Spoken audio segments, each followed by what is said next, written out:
গল্পের master presents Mahesh.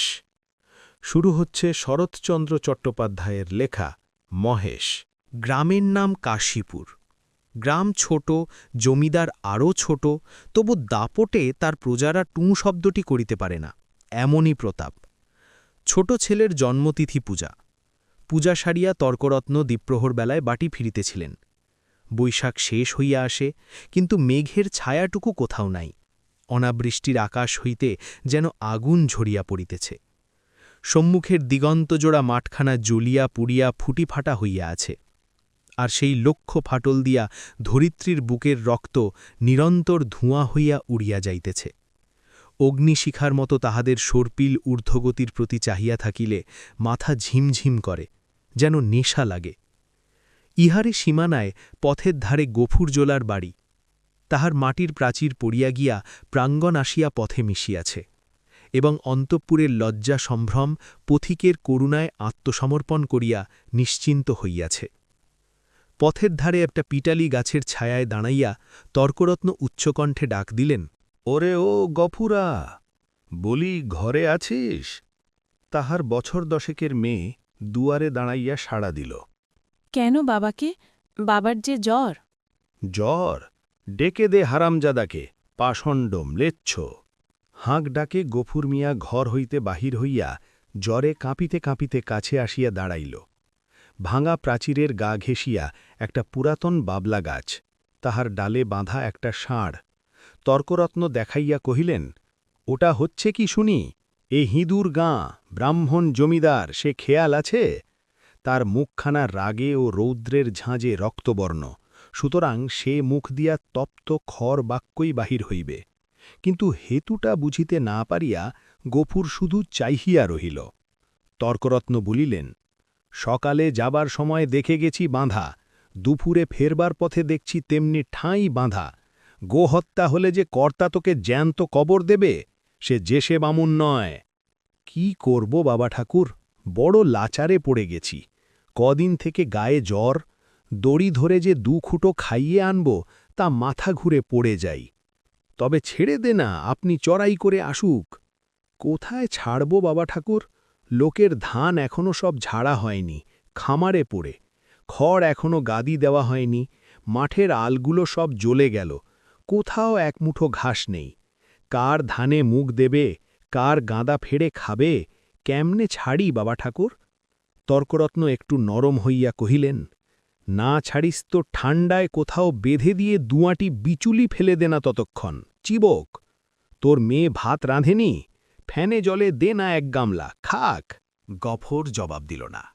নিরুপায়ের মতো তর্করত্নের মুখের পানে চাহিয়া তাহার নিজের মুখ দিয়া শুধু একটা দীর্ঘ নিঃশ্বাস বাহির হইয়া আসিল। তর্করত্ন বলিলেন, তাও নেই বুঝি? কি করলি খড়? ভাগে এবার যা পেলি সমস্ত বেচে পেটায় নম। গরুটার জন্য এক আঁঠি ফেলে লাগতে নেই? ব্যাটা কসাই। এই নিষ্ঠুর অভিযোগে গফুরের যেন বাকরোধ হইয়া গেল। ক্ষণেক পরে ধীরে ধীরে কহিল, কাহনখানে খড় এবার ভাগে পেয়েছিলাম, কিন্তু গেল সনের বকেয়া বলে কর্তামশাই সব ধরে রাখলেন। কেঁদে কেটে হাতে পায়ে পড়ে বললাম, বাবুমশাই, হাকিম তুমি, তোমার রাজত্বি ছেড়ে আর পালাবো কোথায়? আমাকে ৫-১০ বিচুলিও না হয় দাও। চালে খড় নেই, একখানি ঘর, বাপ বেটিতে থাকি, তাও না হয় তালপাতার গোজাগাঁজা দিয়ে এই বর্ষাটা কাটিয়ে দেব, কিন্তু না খেতে পেয়ে আমার মহেশ মরে যাবে। তর্করত্ন হাসিয়া কহিলেন, ইস, সাধ করে আবার নাম রাখা হয়েছে মহেশ, হেসে বাঁচিনে। কিন্তু এ বিদ্রূপ গফুরের কানে গেল না। সে বলিতে লাগিল, কিন্তু হাকিমের দয়া হল না। মাস দুয়েক খোরাকের মতো ধান দুটি আমাদের দিলেন, কিন্তু বেবাক্ষর সরকারে গাদা হয়ে গেল, ও আমার কুঁটোটি পেলে না। বলিতে বলিতে কণ্ঠস্বর তাহার অশ্রুভারে ভারী হইয়া উঠিল। কিন্তু তর্করত্নের তাহাতে করুণার উদয় হইল না। কহিলেন, আচ্ছা মানুষ তো তুই, খেয়ে রেখেছিস, দিবিনে কেন? জমিদার কি তোকে ঘর থেকে খাওয়াবে নাকি? তোরা তো রাম রাজত্বে বাস করিস, ছোট লোক কিনা, তাই তার নিন্দে করে মরিস। গফর লজ্জিত হইয়া বলিল, নিন্দে করব কেন বাবা ঠাকুর? নিন্দে তার আমরা করি নে, কিন্তু কোথা থেকে দিই বলতো? বিঘে চারেক জমি ভাগে করি, কিন্তু উপরি উপরি ২ শন অজন্মা। মাঠের ধান মাঠে শুকিয়ে গেল, বাপ বেটিতে দুবেলা দুটো পেট ভরে খেতে পর্যন্ত পাইনে। ঘরের পানে চেয়ে দেখো, বৃষ্টি বাদলে মেয়েটাকে নিয়ে কোণে বসে রাত কাটাই, পা ছড়িয়ে শোবার ঠাঁই নেড়ে না। মহেশকে একটিবার তাকিয়ে দেখো, পাঁজরা গোনা যাচ্ছে। দাও না ঠাকুর মশাই, কাহন 2 ধার, গরুটাকে 2 দিন পেট পুরে খেতে দিই। বলিতে বলিতেই সে ধপ করিয়া ব্রাহ্মণের পায়ের কাছে বসিয়া পড়িল। তর্করত্ন তীরবৎ দুপা পিছাইয়া গিয়া কহিলেন, আমর, ছুঁয়ে ফেলবি নাকি? না বাবা ঠাকুর, ছোব কেন, ছোব না, কিন্তু দাও এবার আমাকে কাহন 2 খড়। তোমার 4-4টে গাদা সেদিন দেখে এসেছি, এ কটি দিলে তুমি টেরও পাবে না। আমরা না খেয়ে মরি খেতি নেই, কিন্তু ও আমার অবলা জীব, কথা বলতে পারে না, শুধু চেয়ে থাকে আর চোখ দিয়ে জল পড়ে। তর্করত্ন কহিল, ধার নিবি শুধবি কি করে শুনি? গফুর আশ্বান্বিত হইয়া ব্যগ্রস্বরে বলিয়া উঠিল, যেমন করে পারি শুধব বাবা ঠাকুর, তোমাকে ফাঁকি দেব না। তর্করত্ন মুখে এক প্রকার শব্দ করিয়া গফুরের ব্যাকুল কণ্ঠের অনুকরণ করিয়া কহিলেন, ফাঁকি দেব না, যেমন করে পারি শুধব। রসিক নাগর, যা যা সর, পথ ছাড়, ঘরে যাই, বেলা বয়ে গেল। এই বলিয়া তিনি একটু মুচকিয়া হাসিয়া পা বাড়াইয়া সহসা ভয়ে পিছাইয়া গিয়া সক্রোধে বলিয়া উঠিলেন, আমর, শিং নেড়ে আসে যে, গুতবে নাকি? গফুর উঠিয়া দাঁড়াইল। ঠাকুরের হাতে ফলমূল আর ভিজে চালের পুটুলি ছিল, সেইটা দেখাইয়া কহিল, গন্ধ পেয়েছে, এক মুঠো খেতে চায়।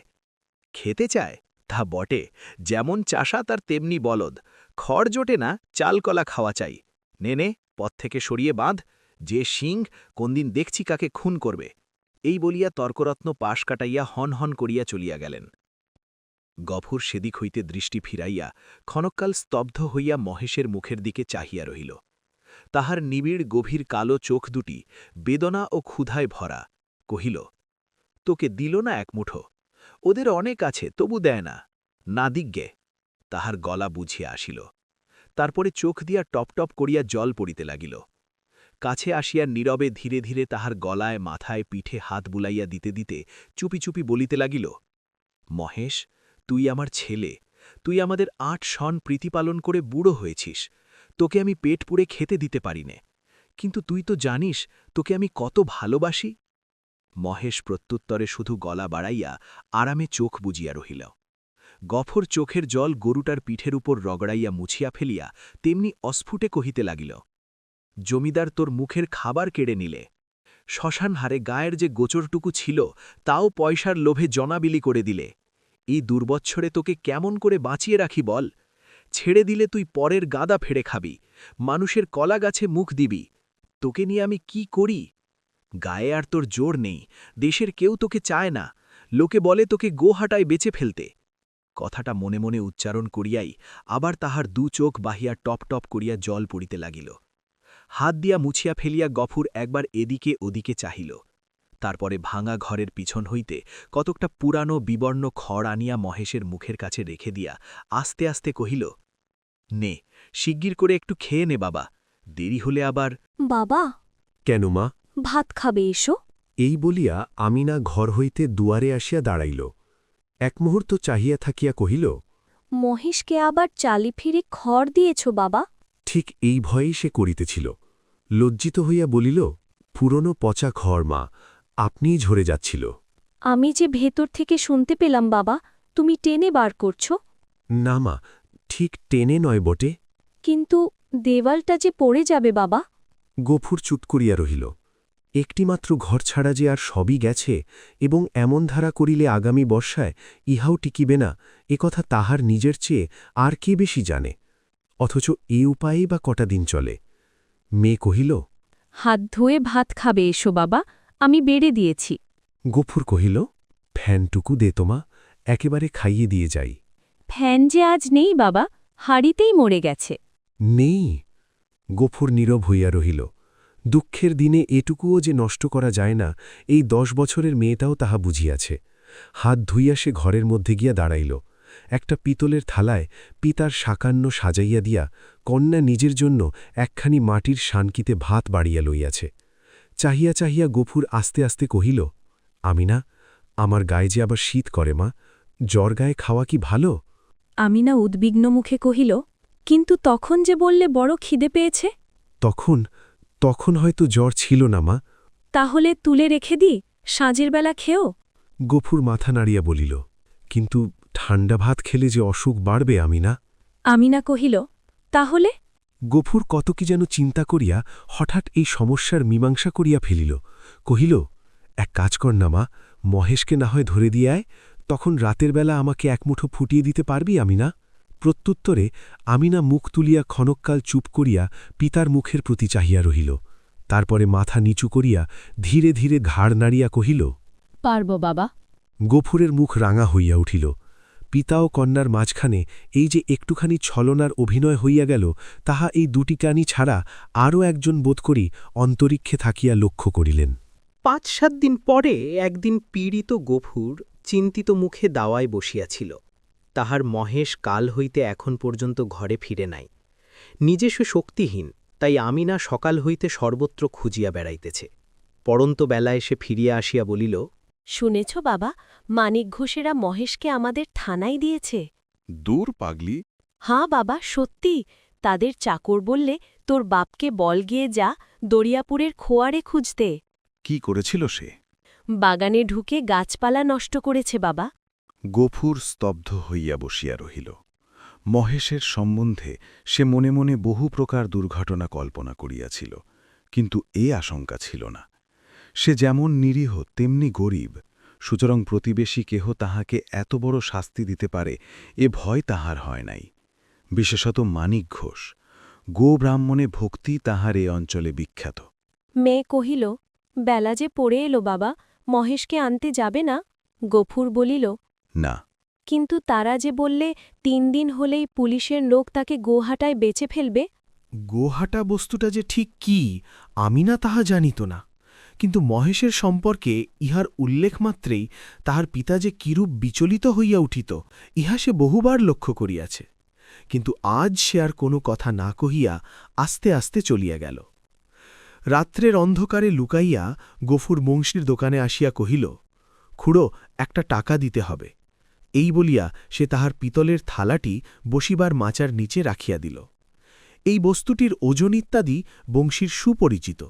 বছর দুয়ের মধ্যে সে ৫ ইহাকে বন্ধক রাখিয়া একটি করিয়া টাকা দিয়াছে, অতএব আজও আপত্তি করিল না। পরদিন যথাস্থানে আবার মহেশকে দেখা গেল।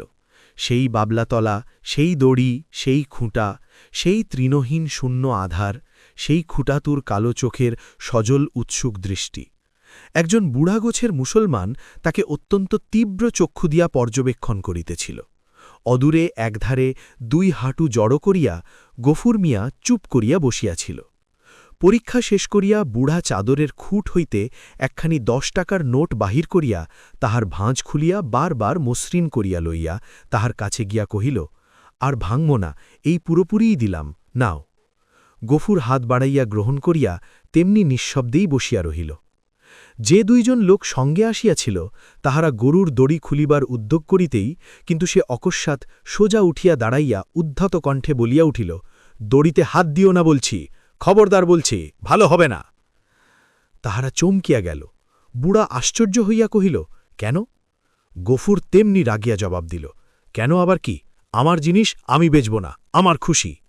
এই বলিয়া সে নোটখানা ছুঁড়িয়া ফেলিয়া দিল। তাহারা কহিল, কাল পথে আসতে বায়না নিয়ে এলে যে? এই নাও, নাও তোমাদের বায়না ফিরিয়ে। এই বলিয়া সে ট্যাক হইতে ২টা টাকা বাহির করিয়া ঝনাত করিয়া ফেলিয়া দিল। একটা কলহ বাঁধিবার উপক্রম হয় দেখিয়া বুড়া হাসিয়া ধীরভাবে কহিল, চাপ দিয়ে আর ২ টাকা বেশি নেবে, এই তো? দাও হে, পানি খেতে ওর মেয়ের হাতে ২টো টাকা দাও, কেমন, এই না? না, কিন্তু এর বেশি কেউ একটা আধলা দেবে না, তা জানো? গফুর সজোরে মাথা নাড়িয়া কহিল, না। বুড়া বিরক্ত হইল, কহিল, না তো কি, চামড়াটাই যে দামে বিকবে, নইলে মাল আর আছে কি? তওবা তওবা!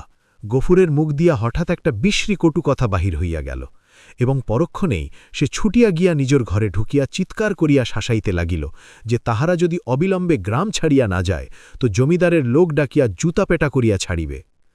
হাঙ্গামা দেখিয়া লোকগুলো চলিয়া গেল, কিন্তু কিছুক্ষণেই জমিদারের সদর হইতে তাহার ডাক পড়িল। গফুর বুঝিল এ কথা কর্তার কানে গিয়াছে। সদরে ভদ্র অভদ্র অনেকগুলি ব্যক্তি বসিয়াছিল। শিবুবাবু চোখ রাঙিয়া কহিলেন, গফরা, তোকে যে আমি কি সাজা দেব ভেবে পাইনে, কোথায় বাস করে আছিস জানিস? গফুর হাতজোড় করিয়া কহিল, জানি, আমরা খেতে পাইনে, নইলে আজ আপনি যা জরিমানা করতেন আমি না করতাম না। সকলেই বিস্মিত হইল। এই লোকটাকে জেদি এবং বদমেজাজি বলিয়াই তাহারা জানিত। সে কাঁদ কাঁদ হইয়া কহিল, এমন কাজ আর কক্ষণও করব না কর্তা। এই বলিয়া সে নিজের 2 হাত দিয়ে নিজের 2 কান মলিল এবং প্রাঙ্গণের একদিক হইতে আরেক দিক পর্যন্ত নাকখত দিল। উঠিয়া দাঁড়াইল। শিবুবাবু সদায় কণ্ঠে কহিলেন, আচ্ছা যা, যা হয়েছে, আর কখনো এসব মতিবুদ্ধি করিসনে। বিবরণ শুনিয়া সকলেই কণ্টকিত হইয়া উঠিলেন এবং এ মহাপাতক যে শুধু কর্তার পূর্ণ প্রভাবে ও শাসন ভয়েই নিবারিত হইয়াছে সে বিষয়ে কাহারও সংশয় মাত্র রহিল না। তর্করত্ন উপস্থিত ছিলেন। তিনি গো শব্দের শাস্ত্রীয় ব্যাখ্যা করিলেন এবং যে জন্য এ ধর্মজ্ঞানহীন ম্লেচ্ছ জাতিকে গ্রামের ত্রিসীমানায় বসবাস করিতে দেওয়া নিষিদ্ধ তাহা প্রকাশ করিয়া সকলের জ্ঞান নেত্র বিকশিত করিয়া দিলেন। গফুর একটা কথার জবাব দিল না। যথার্থ প্রাপ্য মনে করিয়া অপমান ও সকল তিরস্কার সবিনয়ে মাথা পাতিয়া লইয়া প্রসন্ন চিত্তে ঘরে ফিরিয়া আসিল। প্রতিবেশীদের গৃহ হইতে ফ্যান চাহিয়া আনিয়া মহেশকে খাওয়াইল এবং তাহার গায়ে, মাথায় ও শিঙে বারংবার হাত বুলাইয়া অস্ফুটে কত কথাই বলিতে লাগিল। জ্যৈষ্ঠ শেষ হইয়া আসিল। রুদ্রের যে মূর্তি একদিন শেষ বৈশাখের আত্মপ্রকাশ করিয়াছিল, সে যে কত ভীষণ, কত বড় কঠোর হইয়া উঠিতে পারে তাহা আজিকার আকাশের প্রতি না চাহিলে উপলব্ধি করাই যায় না। কোথাও যেন করুণার আভাস পর্যন্ত নাই। কখনো এরূপের লেশমাত্র পরিবর্তন হইতে পারে, আবার কোনো দিন এ আকাশ মেঘভারে স্নিগ্ধ সজল হইয়া দেখা দিতে পারে। আজ কথা ভাবিতেও যেন ভয় হয়। মনে হয় সমস্ত প্রজ্জ্বলিত নভস্থল ব্যাপিয়া যে অগ্নি অহরহ ঝরিতেছে, ইহার অন্ত নাই, সমাপ্তি নাই। সমস্ত নিঃশেষে দগ্ধ হইয়া না গেলে এ আর থামিবে না। এমনি দিনে দ্বিপ্রহর বেলায় গফুর ভারে ফিরিয়া আসিল।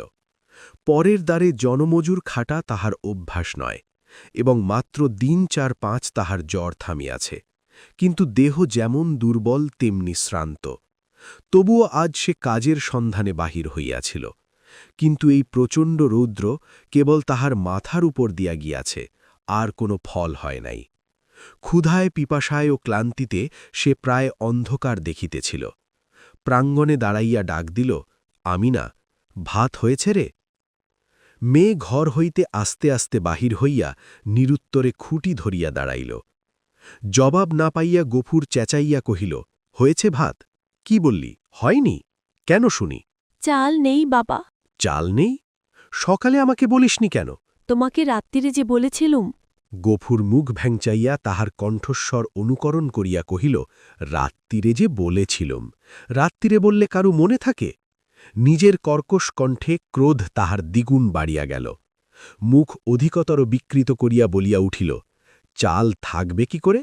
রোগা বাপ খাক আর না খাক, বুড়ো মেয়ে 4-5 বার করে ভাত গিলবি। এবার থেকে চাল আমি কুলুপ বন্ধ করে বাইরে যাব। দে 1 ঘটি জল দে। টেষ্টায় বুক ফেটে গেল। বল, তাও নেই? আমিনা তেমনি অধমুখে দাঁড়াইয়া রহিল।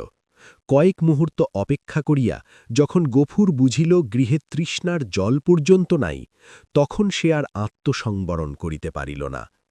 দ্রুতপদে কাছে গিয়ে ঠাস করিয়া সরে তাহার গালে এক চড় কষাইয়া দিয়া কহিল, মুখ পোড়া হারামজাদা বে, সারাদিন তুই করিস কি? এত লোকে মরে তুই মরিস নে? মেয়ে কথাটি কহিল না। মাটির শূন্য কলসিটি তুলিয়া লইয়া সেই রৌদ্রের মাঝেই চোখ মুছিতে মুছিতে নিঃশব্দে বাহির হইয়া গেল। সে চোখের আড়ল হইতেই কিন্তু গফুরের বুকে শেল বিঁধিল। মা মরা এই মেয়েটিকে সে যে কি করিয়া মানুষ করিয়াছে সে কেবল সেই জানে। তাহার মনে পড়িল, এই তাহার স্নেহশীলা কর্মপরায়ণা শান্ত মেয়েটির কোনো দোষ নাই। ক্ষেতের সামান্য ধান কয়টি ফুরানো পর্যন্ত তাহাদের পেট ভরিয়া দুবেলা অন্ন জুটে না। কোনোদিন একবেলা, কোনোদিন বা তাহাও নয়। দিনে 5-6 বার ভাত খাওয়া যেমন অসম্ভব তেমনি মিথ্যা, এবং পিপাসার জল না থাকার হেতুও তাহার অবিদিত নয়। গ্রামে যে 2-3টে পুষ্করিণী আছে তাহা একবারে শুষ্ক। শিবচরণ বাবুর খিড়কির পুকুরে যা একটু জল আছে তাহা সাধারণে পায় না।